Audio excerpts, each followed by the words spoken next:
Pinuntahan mo raw yung kidnapper na witness namin laban kay Moira? Bakit? Bawal ba? Well, for your information, kumuha ng bigating lawyer yung kidnapper. Nakarating nga dito kay Giselle ang ginawa ni Carlos Benitez sa pagbisita dito sa kidnappers na yun nga ay panglaban nila ni Giselle dito kay Moira. At dito nga na nagtanong itong si Giselle kung bakit pinuntahan di umano ni Carlos Benitez. At ang sagot naman dito ni Carlos kay Giselle na bawal ba daw siyang pumunta. At dahil kinumpirma nga dito ni Carlos Benitez na kung bakit inutusan siya dito ni Moira na pasukin ang kanilang bahay.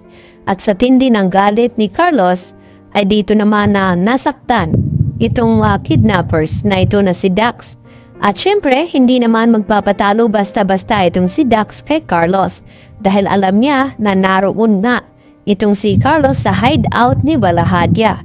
Kaya ang ginawa naman ni Dax ay binablockmail niya ito at ginamit ang kanyang utak nang sa ganon ay makanaya itong si Dax dito sa presinto. Dahil kung hindi daw siya tutulungan ni Carlos ay ilalaglag daw siya nito. Nakasabwat din siya dito ni Moira dahil sa paggamot ni Doc Carlos Benitez dito sa kanyang anak na si Zoe Tanyac. At wala na ngang magawa pa itong si Carlos kundi sundin ang lahat ng mga sinasabi dito ni Dax dahil mapapahamak itong kanyang anak kapag hindi niya nga ito gagawin. At nang malaman nga dito ni Giselle ay agad naman niyang ibinalita dito kay RJ na kinakailangan na niyang bumalik ng Pilipinas dahil nga dito sa kanilang witness para kay Moira. Na baka posibilidad na makalabas ito dahil sa nakakuha nga ito ng magaling na abogado. At duda ni Giselle na itong si Carlos ang may gawa nito kung paano siya nakakakuha. Kaya agad naman na pupuntahan ito ni RJ itong si Dax at pilitin na tanungin kung sino ang tumulong sa kanya. At wala namang magagawa itong si Dax kundi aminin din dito kay RJ dahil sa ipinangako nito na kapag magsalita itong si Dax laban sa mga kasabwat nito maliban kay Moira ay sisiguraduhin dito ni RJ na makakalabas itong si Dax. Kunwari, yun nga ay nagsalita na kasabwat nga nila di umano itong si Carlos. At napilitan na rin na magsabi ito na ito nga si Doc Carlos ay narinig ni Dax na tinatawag na anak itong si Zoe.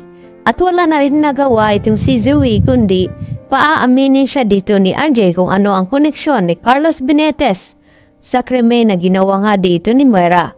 At dito naman yan na magugulat ang lahat sa buong katotohanan na kanilang masisiwalat na ito si Zoe ay hindi tunay na anak dito ni RJ kundi ay ang kanyang ama ay walang iba kundi ito ngang si Carlos Benitez. Samantala, dito naman na humingi ng tulong itong si Zoe at nagmamakawa kay Doc Lyndon Javier dahil gusto na daw niyang mahuli ang kanyang ina. Kaya wag daw niya munang sabihin dito kay RJ ang kanyang plano dahil baka makaalarma daw itong si Moira na tumawag nga si Moira kay Zoe na nakahanda na daw itong kanyang mga papeles ay pwede na daw siyang umalis. At wala namang balak na itong si Moira na iwanan itong si Zoe. Kaya sinabi ni Zoe na kung wala bang balak si Moira makipagkita sa kanya bago man lang umalis.